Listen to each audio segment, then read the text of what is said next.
הניסים ועל הברכן ועל הגבורות ועל התשועות ועל הנפלאות, על הניסים ועל הברכן ועל הגבורות ועל התשועות ועל הנפלאות שעשית לאבותינו בימים ההם בזמן הזה, בזמן הזה שעשית לאבותינו בימים ההם בזמן הזה. Welcome to Jewish Life, a program presented in cooperation with the Jewish Community Relations Council of New York. I'm your host, Stewart Ain. Every week we present programs of particular interest to the Jewish community, and today my guests are two individuals who have made solidarity missions to Israel since the October 7th attack against Israel by Hamas. Joining us are Dr. Harvey Finkelstein of Dix Hills, New York, and Rabbi Hector Epelbaum of B'nai Torah congregation in Boca, Raton, Florida. Thank you both for joining us. Welcome. Now, Harvey, you went on a JNF mission, is that right? Correct. I went on two 4.5-day volunteer missions to Israel. And Rabbi, you were on... Boker Tov, yes. I was in two different missions. The first one with a group of Rabbinical Assembly rabbis, and the second one in solidarity mission with members of B'nai Torah congregation in Boca Raton. Right, right. So you go on these missions. What do you do there? How does that work? Well, the JNF mission was geared up to do a program where you volunteered, and we did programs with groups that were actually sponsored by JNF and are doing wonderful things. I'll just a couple of points that we did is that we went down to help the Shomer HaChadash, which is a group that oversees farms and manages their safety. And we went down to Tusia on the Egyptian border and helped a struggling young farmer clean up his farm as he didn't have any volunteer workers. One day, we spent two different days on kibbutzim. We were at Kibbutz Erez picking clementines one day. We were at a moshav picking oranges, Telmei Bilu in the Negev. We also went to visit Kibbutz Erez, and we did other painting jobs and replanting. We went to Kibbutz Gvulot and helped them get the place reopened as people are moving back to the southern part of the Gaza envelope and they're going back to school. So we were painting the classrooms and cleaning up the yards and replanting and numerous other activities just to help out where there's shortages because so many volunteers have left Israel. Right, let's talk about that. Why do you have to do these solidarity missions? Why are you going and picking fruit? Why are you going in and painting? What's happened? Where is the workforce? Well, I mean, over 50,000 people went back, were Thailand workers in the fields. And the king called them all back after the attacks, and almost 95% of them left. So the regular crews that were picking oranges and avocados and cleaning the fields are gone. So what's remarkable is that if you go on WhatsApp, I'm sure the rabbi knows too, the Israelis themselves are volunteering in huge amounts, going day to day from moshavim and kibbutzim to help pick the fruit, pick the avocados, plant, and clean up. It's been a remarkable national experience of volunteerism that we witnessed. And we were Rabbi, am I right that about 60% of the country's fruits and vegetables are grown in the South? Is that the figure? Yes, the number is 60% of vegetables that Israeli are consuming comes from the Negev, from the South, which is amazing since I volunteered many years ago, mid-80s, in a kibbutz close to Eilat, kibbutz Yahel, picking up tomatoes and onions, and the whole Negev was yellow, and just a few lines of green vegetables and green bushes in the whole Negev. Today, the whole Negev became a green area, and as you said, Stewart, 60% of the vegetables consumed in Israel are from that area. And so when you went, you also picked lemons, am I right?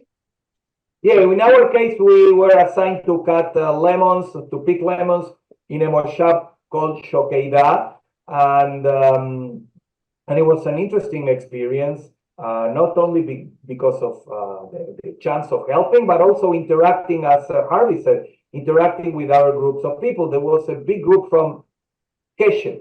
Keshet is an organization that picks up vegetables and fruits and bring them to certain locations in order to feed the needy. And on this case, they volunteered to help the farmers to pick up their products and sell them in order to make a living. And what was it? Did you get a chance to interact with the local people there much?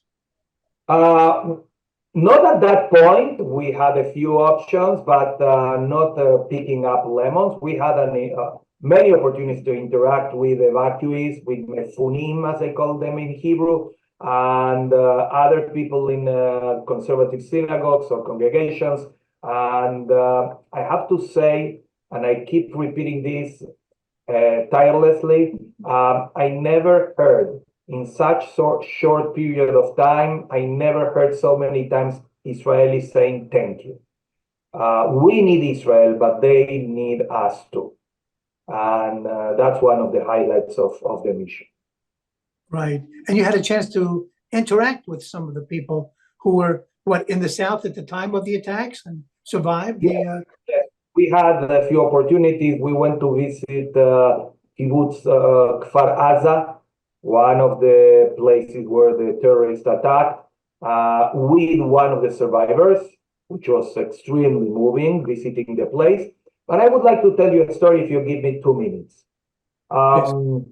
We went in Tel Aviv to one of the hotels in Ayarkon where people from Netiv Hazara are evacuees. So Netiv Hazara is a moshav next to the border with Gaza.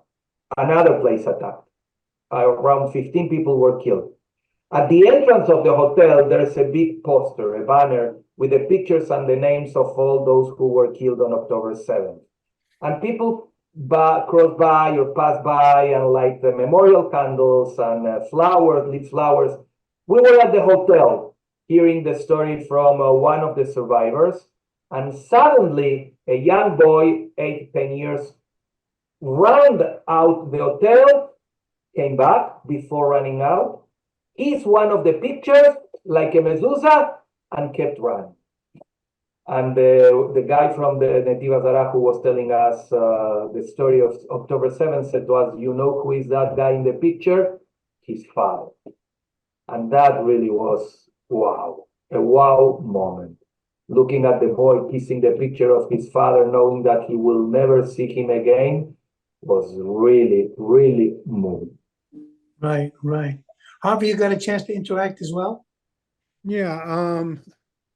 Well, I didn't have an experience quite like the rabbi where we saw that, but at every kibbutz that we went to, the outpouring of affection by the few people that were there was amazing. I mean, first of all, they were humbled by how hard we worked. That's they didn't think a bunch of older Americans could work so hard. So they were sort of amazed that we were energetic, and what the rabbi said was true. Everybody is so grateful that we're there. That's an overwhelming statement. They said, "What are you doing here?" I mean, we fed soldiers at barbecues, and they'd say, "What are you doing here?" And they said, "Thank you for coming." And for Israelis to say thank you is quite an event. Right, right. What was most memorable? Was there a most memorable moment for you? I'm sure, like the rabbi says, there's thousands of most memorable moments. Right. I think the one that stands out was when I went to Shiva Medical Center, to the rehab hospital. I was sent there to visit with a group called Notnim Tikva, which helps take care of the wounded soldiers. And the first few people we met were amputees, young men, 21, 19, 24, 26, 4 people were amputees from being in the Gaza attack. And they were so positive. they couldn't get out of their chairs and give us hugs for being there. But they're going to go back. I mean, they can't fight, but they're so motivated to live their lives and be part of society. And they're saying, we did it and we have no regrets and we're going to be fine. You know, they were amazing. And to see their passion to defend the country, and that was universal, and to see how, despite their injuries, they want to get better and help the country grow, that was an awesome day. Quite touching. Did people talk to you about what happened and were they critical of why it happened, how it could have happened? Did that ever come Rabbi, up? you want to take that question? Rabbi? Yes. Sorry. The common idea of the people in Israel is we'll leave that for after the war. Right. They don't want to get involved neither in politics nor in the idea of blaming people for whatever they are experiencing and they have experienced. So the common idea is we are in a war, we have to win the war, we will win the war. In the meantime, let's focus on this and leave politics on the side. The day will come when the people will know who is responsible and who was responsible and what to do in that case and the measures for October 7th not to be repeated again.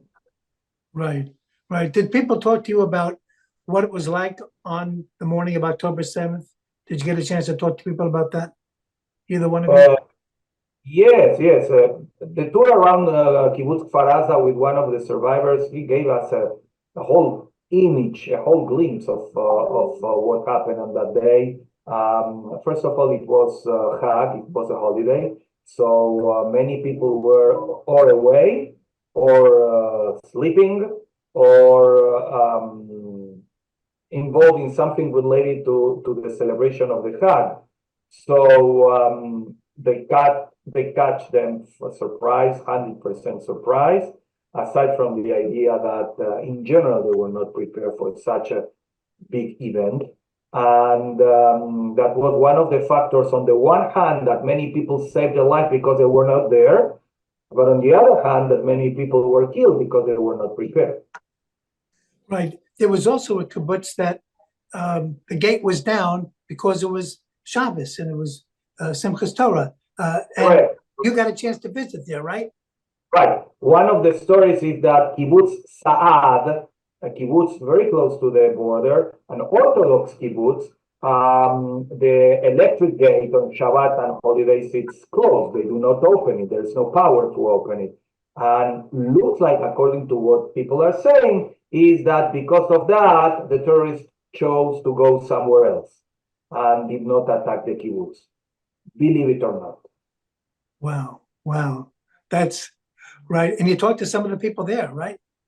Yes. Those were the happy stories. The people from those kibbutzim were not attacked, were the happy stories. It's interesting that there are two kibbutzim, one basically from Argentinians and another one basically from Brazilian people across the road. Niroz, I believe, and the other one is Bror Jail. And the terrorists attacked the one made by Argentinians, and they couldn't go into the one from the Brazilians, Bror Jail. And the people from the other one, from Bror Jail, went immediately to help the other one, even if we know that Argentina and Brazil, they are fighting one to the other because of soccer. But at that point, we are all Israelis, we were all Achim Baneshek, we were all brothers in arms, and they defend each other. Right. Did people talk about, what they're going to do? Do they see that far in advance once this war is over? Have they talked about, their own lives? It was very common I'm told, for the soldiers, once they finished their military duty, they would go abroad, they would visit other countries and whatnot. Did that ever come up, or that's really not even That's not even being discussed now. You know, what's going to happen the day after for their own lives, not the You country. know, the day after, it's a great question. I'm sure that in the high political level and army, they are discussing that. In the field, they are more concerned of finishing the war and bring justice and peace than the day after. It's not a topic that the common people are talking about. Neither the evacuees, neither the soldiers we were able to meet, and it's not their topic today. Their topic today, we need justice, and we need to destroy the terrorist organization. Right. Harvey, I'd like to add Yeah. something, though. I think Sure. the thing that struck me is similar to what the rabbi said, but a little nuanced differently. I think when I went to Near Oz and Re'im, I mean, everybody's aware there were failures, Stewart. It's not the secret that Israel was Yeah. not prepared for this, and there was planning wars. And all they did say, what the rabbi said, is that now they know there's going to be a complete turnover in the government when it's over. But that's not what they're dealing with now. Now they want to win. But the one thing that was quite obvious is, to me, when I heard it a number of times, is they don't believe in the word peace anymore. They use the word a lot, security. We just want to be secure. We want to be safe, and we want to have defensible borders.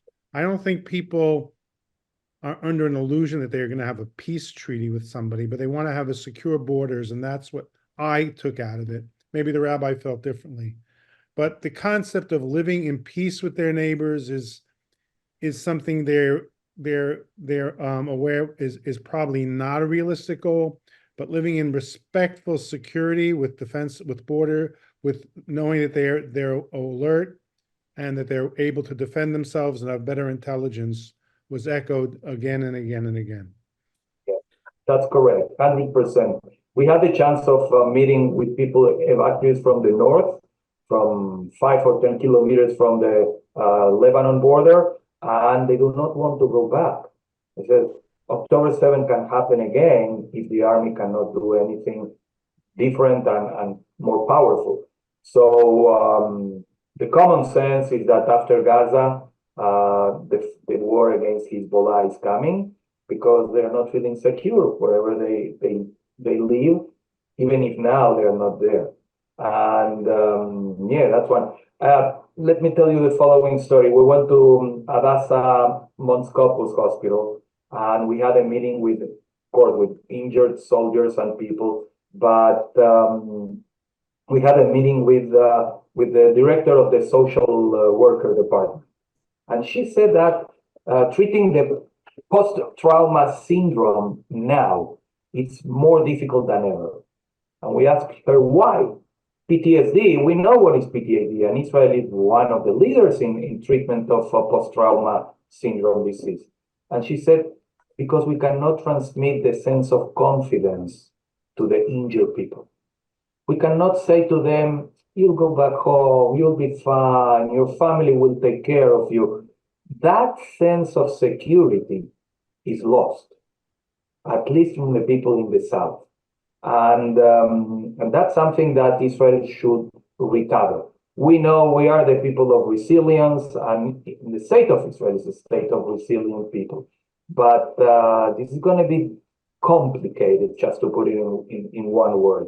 The lack of sense of security is one of the factors that the government and the army should recover for the people. The big thing in the north is to try to get Hezbollah back from the border. They've encroached on the border that was agreed to with the United Nations and back to the Litani River. But they're so close now, and they've got to go back. I guess they've got to go back. They're even compromising on that, maybe 2 miles from the. I don't know. You also felt that it's going to be tough for these people living in the north to feel safe enough to go back. Yeah, no, right. It's a final no right now. They are not going back. They need to secure the border. They need, as you say, to move Hezbollah again north from the Litani River, as agreed after the evacuation of Lebanon or when Israel left Lebanon, something that the United Nations didn't do it properly. Yeah, they need to be 100% sure that there will not be another October 7 in Israel. Anybody say, I mean, it was UN Resolution 1701, I think, that said that they've got to be where their position has to be beyond the Latana River. Is anybody critical of the UN and all these world bodies? I know I heard criticisms that the women's groups, international women's groups, never said anything about how the women were abused and attacked. Did that come up, or is it just us here overseas hearing that? Did you hear it there as well? When I went with the RA mission, with the Rabbinical Assembly mission, we had a chance of speaking with one of the lawyers of Shurat Adin. Shurat Adin is an Israeli organization dealing with women's rights. Yes. And one of the things she said, together with your concept that no one is taking care of us, no one is paying attention to what happened and probably still happening with the women, is that they found in the terrorists that crossed and attacked the kibbutzim and the moshavim, they found small pamphlets or leaf of paper with translation from Arab to Hebrew with phrases like, take off your pants, take off your shirt. So the idea of raping women was there from the very beginning. And that's something that the world doesn't pay attention. So the Me Too movement or any other movement in defense of the women, it's like Jewish women do not count. And that's something impossible to accept. Harvey, do you find that coming back, you know, people are saying anti-Semitism, anti-Semitic incidents are up and whatnot. Have you found it up north? You're in New York. Are you seeing it up there? I'm in Manhattan right now where I'm staying. You know, I don't see it in the streets right now. You know, I don't, to be honest. I don't see it in the streets, but you know, you read about it. So in my 7-8 blocks around where I live on 106th right now, it's, you don't see things. I mean, but it you know, it is there. I mean, you know, it's out there. It's in the schools. I mean, I talk to my children and my grandkids are in school, and it's, you know, it's prevalent. Thank God my granddaughter, who's 10, is very proud. She wears her hostage necklace every day to school. No one bothers her. But you know, that's one school. There's many schools I know that my daughter says that there are tremendous issues with people. And, you know, a lot of her friends are considering taking their kids out of public schools and moving them into like the Heschel school or other alternatives because they just want the kids to feel safe or just to feel accepted and not have to deal with this issue. So Wow. it's real. And in Israel, I mean, no one talked about that. I don't think Israel has any faith in the UN at this point.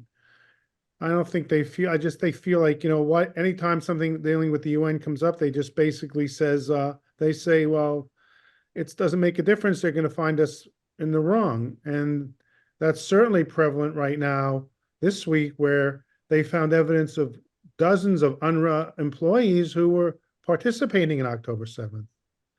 You know, and that's why many countries are now looking to defund it. It's time to defund UNRWA. UNRWA should not exist. There's no such thing as 75 years of refugees. You know, and on an aside, I mean, I read articles, a lot of people writing about on the other side about how they love Gaza and want to go back to Gaza. But I mean, Gaza was like an underground terror tunnel. They could have used all that money. I think the rabbi agrees with me. All the money that came into Gaza could have been used. It could have been like Tel Aviv. They could have had a real beautiful homeland. Instead, the small percentage, the significant but smaller percentage of the terrorists took over and used billions of dollars to build 300 miles of underground tunnels. Not only tunnels, but one of the things the leader of the security in the Eshkol region says is that they had like factories to make weapons, factories to make steel. I mean, they had a whole city of industry underground. And, you know, they're not going to let that rebuild. Yeah. Mm-hmm. Rabbi, what when people hear about the criticism of Israel in terms of, well, look what's happening to the Palestinian people, and look what's happening. How do you explain to them, what's going on, or why Israel felt necessary to destroy so many of the buildings that they wanted the troops to go in, but these guys were using the buildings from which to shoot, and therefore they had to clear the area so the troops don't get, sandbagged. Can you explain that to people, or do people understand it? Okay, depends on who is asking you, because for many people the answer, they won't hear the answer. Many people are so into their topic of blaming Israel for whatever, and converting Israel instead of being the victim to the victimizer, that no matter what answer you give, they won't pay attention, or they won't make insight of what you are saying. For those who are willing to open their listening system and to process whatever it goes into their brains and hearts, the point is that Israel is in a war against the terrorists. It's in a war against the terrorist system that Hamas developed, and other groups like Jihad Islamic developed in Gaza for so many years. Israel is not interested in the civil population. Israel is not interested in attacking other people than the terrorist group. In fact, the Jewish law speaks very clear about Ta'arat HaNeshek, the purity of arms, ethics at war. And we have to say, and we can say, that Tzahal is one of the most ethical armies in the world. The problem is that you are at war, and in a war you have innocent casualties too, even if you try to minimize it. It's interesting what the ICJ, the International Court of Justice, gave us the first verdict to the blame of South Africa that Israel is committing genocide, is that there are no proof. So for the one who wants to listen, nothing better than what the ICJ said. There are no proofs. However, for those who do not want to listen, and it's just a rhetoric question, there's nothing you can say that will convince them. That's the situation we are facing. By the way, these organizations like Jewish National Fund, they're still bringing people over. Is that right, Harvey? Oh, yeah. They started this in November, and they thought they were going to get like 50 to 100 people. They've had over 400 already. And they have every week now booked through, I think, May, June, and July. People are just flooding after they hear that it's okay to go to participate and bear witness, and just to give confidence to the people that they're not alone and abandoned. And they've been very surprised at the number of people that wanted to come. And I'm sure, and the rabbi went on tours not associated with them. And if you look, like, I know people who've been to Sar-El, which is run by the Israel Defense Forces, where they volunteer. The number of opportunities is huge, and the planes were full of Americans going to visit and working in many different organizations. Wow. Yes. I'm told this. Yes, go ahead. Yeah, in fact, we here in South Florida, we're organizing another mission to be in Israel for Yom Ha'atzmaut, to celebrate the 76th anniversary, and then volunteering and helping. And we're organizing it for all of the conservative Masorti synagogues in South Florida. So, in other words, everyone who would like to come, you have a chance. You can go with JNF, you can go with Rama Israel, you can go with your congregation or your JCC, and you can go with all of the congregations together and celebrate Yom Ha'atzmaut together, which will be a great moment for the people of Israel. Great. Rabbi Hector Epelbaum and Dr. Harvey Finkelstein, thank you so much for joining us this half hour. My name is Stewart Ain. This has been Jewish Life. Until next week, have a good one.